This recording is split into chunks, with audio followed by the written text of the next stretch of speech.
एक ऐसा पराक्रमी योद्धा जिसके सामने आते ही शत्रुओं का आधा बल स्वतः ही क्षीण हो जाता था, उसे त्रेतायुग के एक क्षण में केवल एक तीर से धराशायी क्यों होना पड़ा। आइए टाइमलेस भारत की इस यात्रा में किष्किंधा के उस अद्वितीय वानर राज बाली की कथा के साक्षी बने, जिनके नाम से देवता भी कांपते थे।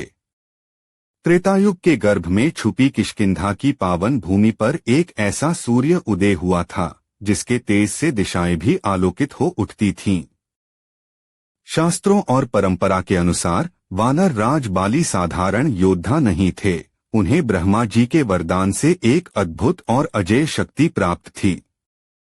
यह वरदान था कि युद्ध के मैदान में जो भी उनके सम्मुख आता, उसके शरीर का आधा बल सीधे बाली में समाहित हो जाता था। इस विशिष्ट वर के कारण त्रैलोक्य में ऐसा कोई भी वीर नहीं बचा था जो प्रत्यक्ष युद्ध में बाली को परास्त कर सके। पुराणों की कथाएं बताती हैं कि बाली ने रावण जैसे महाप्रतापशाली असुर को भी अपनी कांख में दबाकर 6 समुद्रों की परिक्रमा की थी। उनका यह शौर्य और पराक्रम अद्वितीय था, किंतु इसी अजेय शक्ति ने उनके भीतर एक प्रकार के अहंकार और मर्यादा के उल्लंघन का बीज भी बो दिया था, जो भविष्य के बड़े संकट का कारण बना। किंतु हर उत्कर्ष के साथ पतन की रेखाएं भी खींच जाती हैं, और बाली की कथा इसका जीवंत प्रमाण है। किष्किंधा के सिंहासन पर आरूढ़ बाली और उनके छोटे भाई सुग्रीव के बीच एक भयंकर गलतफहमी ने जन्म लिया।